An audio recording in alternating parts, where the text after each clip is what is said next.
मुस्कान university से लौट रही थी। शाम का वक्त था। आसमान में ढलती धूप किसी बुझते दिए की तरफ टिमटिमा रही थी। जैसे ही वह बस से उतरी, उसने देखा कि घर की तरफ से पायल तेज कदमों से बाहर निकल रही थी।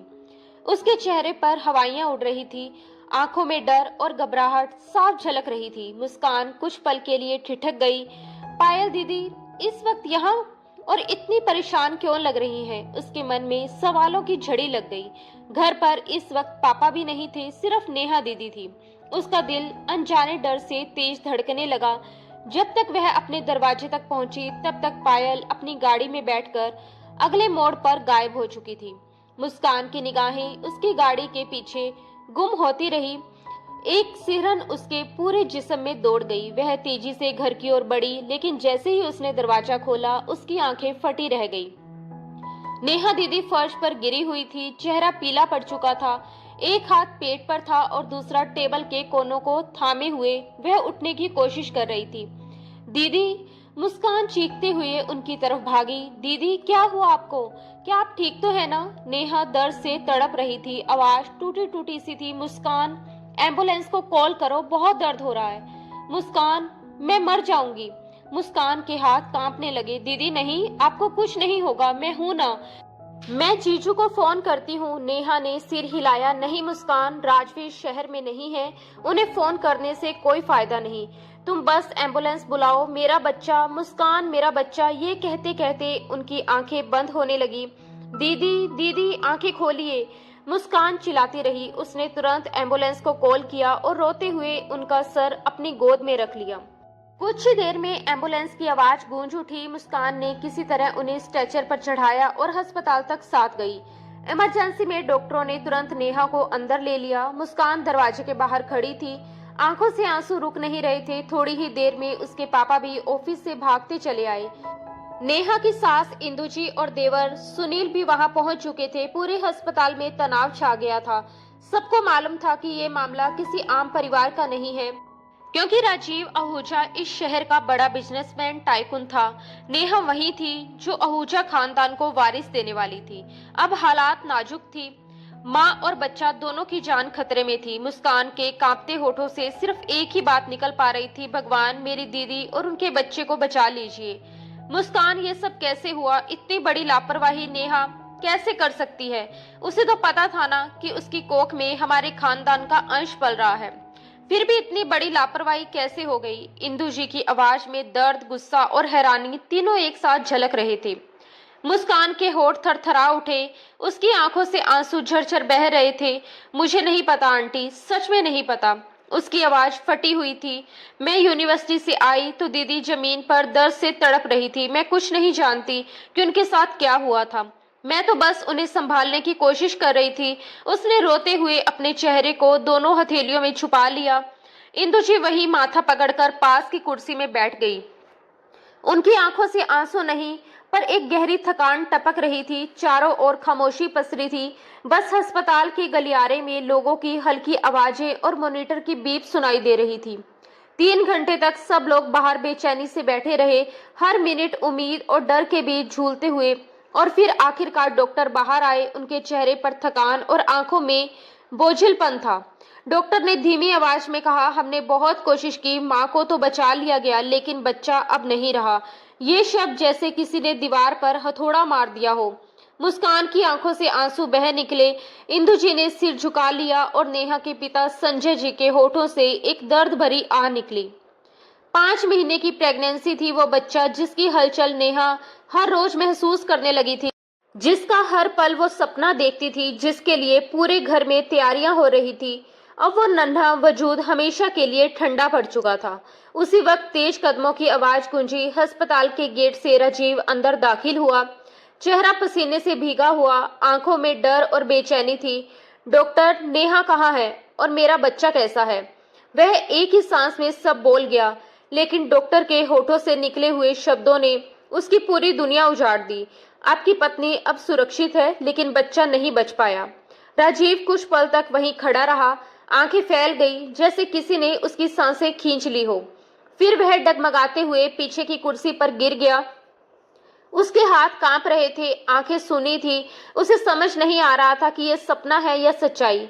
जिस बच्चे के लिए उसने महीनों से तैयारी की थी, जिसके आने की मुस्कान में वह पूरा घर सजाने वाला था, वो बच्चा अब कभी नहीं आएगा। राजीव, खुद को संभालो, नेहा के पापा संजय ने आगे बढ़कर कहा। लेकिन उनकी बात पूरी होने से पहले ही इंदु जी गुस्से में फट पड़ी। संभाले कैसे? सब नेहा की गलती है। मैंने तुम्हें पहले ही मना किया था राजीव, उसे उसके मायके मत छोड़ो। लेकिन नहीं, तुमने मेरी एक बात नहीं मानी। अब देखो, सब खत्म हो गया। राजीव की आंखों में लालिमा भर आई, उसकी मुट्ठियां भींच गई। उसने भारी आवाज में कहा, मैं नेहा को कभी माफ नहीं करूंगा, कभी नहीं। उसकी आवाज में टूटन थी, लेकिन लहजा पत्थर की तरह सख्त था। उसने आंखों की नमी को झटकते हुए चेहरा घुमाया और बिना पीछे देखे अस्पताल से बाहर निकल गया। वह यह जाने बिना जा चुका था कि अस्पताल के कमरे में नेहा धीरे धीरे होश में आ रही थी। आंखें खोलते ही उसने सबसे पहले जो नाम लिया वो राजीव था। उसकी आवाज में टूटन थी, बेबसी थी और एक ऐसी चाहत थी जो शायद अब अधूरी रह जाने वाली थी। वह राजीव से मिलना चाहती थी, उसके कंधे पर सर रखकर रोना चाहती थी, अपने बच्चे की मौत का गम उसी के साथ मिलकर हल्का करना चाहती थी। लेकिन किस्मत को कुछ और ही मंजूर था। राजवीर ने उसे दुत्कार दिया था, उससे नफरत करने लगा था, उसे अपने बच्चे की मौत का जिम्मेदार ठहरा दिया था। उसके दिल में गलतफहमी का जहर फैल चुका था। नेहा बिस्तर पर लेटी थी, आंखों से आंसू बहते जा रहे थे, होठ कांप रहे थे और उसकी रूह रो रही थी। उसकी दुनिया उजड़ चुकी थी, उसका बच्चा, उसका प्यार, उसका विश्वास, सब कुछ उससे छिन गया था। उसने आंखें बंद की और कमरे में बस मॉनिटर की धीमी बीप गूंज रही थी, जो अब किसी टूटे दिल की धड़कन जैसी लग रही थी। वो रोती सिसकती रह गई। राजवीर के पीछे पीछे उसकी माँ इंदु जी भी चली गई। अस्पताल की सफेद दीवारों के बीच अब सिर्फ उसकी बहन मुस्कान और उसके पापा संजय जी रह गए थे। चारों तरफ सन्नाटा पसरा था, बस मशीनों की बीप की आवाज उस सन्नाटे को तोड़ रही थी। बेबस संजय जी अपनी बेटी के पास आए। पापा, नेहा ने कांपती आवाज में पुकारा, आंखों में उम्मीद की आखिरी चमक थी। उन्होंने उसका माथा सहलाया। तुम ठीक हो बेटा? हमारे लिए बस यही सबसे बड़ी बात है। ये सुनते ही नेहा अपने आंसू रोक न पाई। पापा का हाथ कसकर पकड़ लिया। पापा, मेरा बच्चा। उसके शब्द गले में ही अटक गए। संजय जी ने आंखें बंद कर ली, आवाज में दर्द था। फिक्र मत करो बेटा, सब कुछ ठीक हो जाएगा। मगर खुद उनकी आंखों से आंसू ढुलक पड़े। मुस्कान भी पीछे खड़ी अपने आंसू पोंछ रही थी। दूसरी ओर राजवीर, जिसने ना तो मुड़कर देखा ना ही अस्पताल आया। संजय जी बेटी को डिस्चार्ज करवाकर घर ले आए, मगर नेहा के मन में अब भी एक ही सवाल था, राजवीर कहाँ है? हर दिन, हर रात, हर सांस में वो उसी का नाम दोहराती रही। दरवाजे की ओर उसकी निगाहें जमी रहती, वो आएगा, मेरे आंसू पहुंचेगा, लेकिन वो कभी नहीं आया। थक हार कर नेहा ने खुद उसे फोन किया, मगर उसने फोन तक नहीं उठाया। और जब वो खुद उसके घर पहुंची तो उसने मिलने से भी इनकार कर दिया। इतना ही नहीं, उसकी माँ इंदु जी ने तो उसे घर से धक्के देकर बाहर निकाल दिया। तुम हमारे पोते की कातिल हो। ये सुनकर नेहा के दिल में जैसे हजार तीर एक साथ चुभ गए। वो दरवाजे पर ही खड़ी रह गई, आंखों में दर्द, होठ कांपते हुए बोले, जाओ राजवीर, तुम्हें मेरी जरूरत नहीं। अब मुझे भी तुम्हारी कोई जरूरत नहीं। अगर तुम्हें मुझसे मोहब्बत नहीं तो मैं भी ऐसी मोहब्बत पर लानत भेजती हूँ। ये कहते वक्त उसकी आवाज भरा गई थी, मगर चेहरा सख्त था। अंदर से वो पूरी तरह टूट चुकी थी। वो दिल जिसमें कभी सिर्फ राजवीर की मोहब्बत बसती थी, अब बिखरे हुए टुकड़ों में धड़क रहा था। दिन गुजरते गए, मगर उसके दर्द की तीव्रता कम नहीं हुई। वो अपने आंसू भीतर ही भीतर पीती रही, मुस्कुराने की कोशिश करती रही ताकि पापा और मुस्कान का दिल ना टूटे। दोनों ने उसे बार बार समझाया, नेहा टेंशन मत लो, एक दिन राजवीर जरूर लौटेगा। वो बस गलतफहमी में है। लेकिन नेहा की आंखें हर बार खामोश रहती। वो उन वादों, उन कस्मों, उन सपनों को याद करती जो राजवीर ने उसके साथ बुने थे। 6 महीने बीत चुके थे, मगर उस बेदर्द सनम ने एक बार भी पलटकर नहीं देखा। उधर राजवीर भी सुकून में नहीं था। वो भी नेहा को याद करता था, मगर इंदु जी की बातों ने उसकी सोच में ऐसी दीवार खड़ी कर दी थी जिसे अब गिराना नामुमकिन था।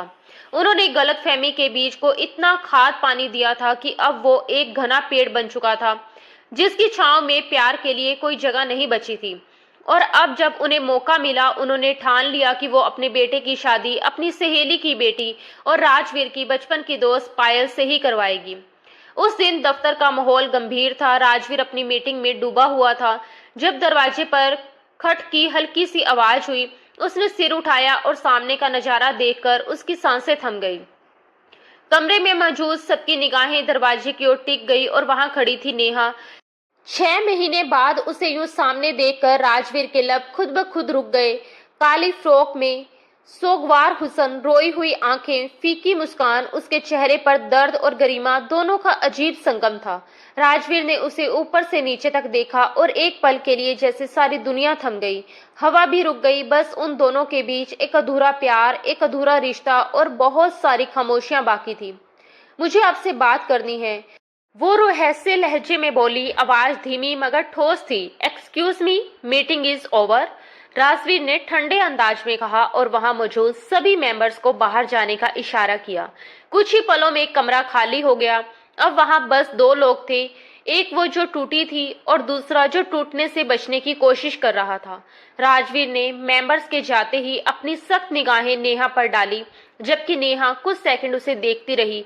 फिर धीरे धीरे उसके करीब आई। आप दूसरी शादी कर रहे हैं? उसने हिम्मत जुटाकर कहा। आवाज कांप रही थी मगर जुबान पर दृढ़ता थी। 6 महीने बाद ये पूछने आई हो? राजवीर अपनी जगह से उठते हुए ठंडे स्वर में बोला। आप मेरी बात का जवाब दें मिस्टर राजवीर आहूजा, नेहा ने तेज आवाज में कहा। उसकी आंखों में दर्द और गुस्सा दोनों थे।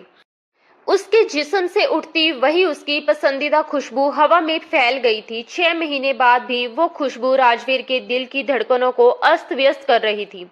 वो सामने खड़ी थी, वही लड़की जिसे उसने कभी अपनी रूह की हद तक चाहा था। मेरा जवाब जानकर क्या करोगी? उसने उसकी आंखों में गहराई से झांकते हुए कहा।